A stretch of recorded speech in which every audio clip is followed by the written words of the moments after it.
Hello everyone, welcome to the Halloween edition of Scary Alien Stories for Alien Theorists. My name is Yamku. For those who don't know, the series is about various alien stories that are 100% true. Tonight, I will be telling the stories to you.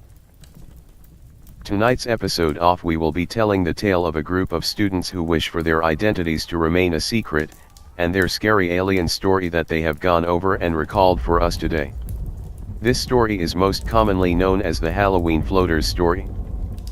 Let's get into the story. This story contains the memories of 4 students. As we have been asked to keep their identity secret, we will be calling them by the names Jimmy, Samantha, Chris, and Tom. At the time of the incident, all 4 of them were studying and living in Mississippi.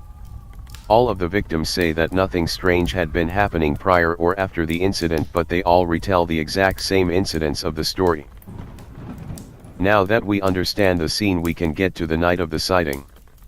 But just before we start, I would like to give a quick warning to the viewers, as this story may be disturbing for some and isn't recommended for those who are of the light-hearted type, and for the skeptics of aliens who believe that this isn't true. We ask of you to hear the story through, and although we have no evidence of the incidences, you will need to take the word of the group of witnesses who told us as much as they could and complete truth of what they recall happening. You have been warned. October 31st, 1977, 6 p.m., Halloween night. Jimmy, Samantha, Chris and Tom had been invited to go to a party to celebrate Halloween about an hour away from their homes.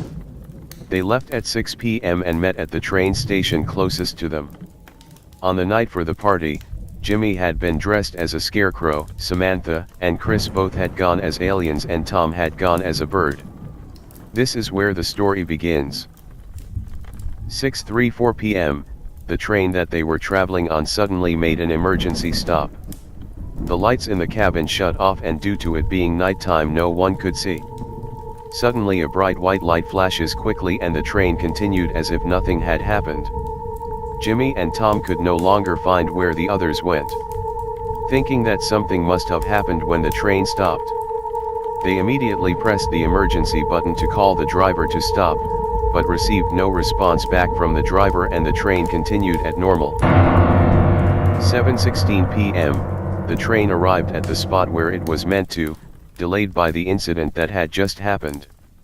Jimmy and Tom tell us that at this point they went to the party to see if the others were there. 7:23 p.m., whilst walking to the party, Tom and Jimmy see a group of children who had stopped trick-or-treating to look in the sky. An oval-shaped flying craft was moving towards where the party was. A beam of light once again flashed and then it left. 7:25 p.m., running towards the light, Tom and Jimmy stop in the road, seeing what they thought were Chris and Samantha in their costumes. However, once approached, Tom and Jimmy noticed that all that was there was just the costumes.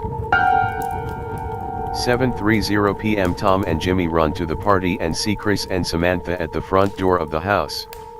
At this point, Chris and Samantha could not remember what happened or why they weren't wearing a costume to the party. After going to the police, all 4 of them went back to normal life, and it seems like nothing has happened since. That ends today's episode of Scary Stories for Alien Theorists. I hope tonight when you go to sleep you aren't too spooked. Don't forget to subscribe for more videos. Thank you for watching. Hopefully this doesn't happen this Halloween to you. Ha ha ha ha.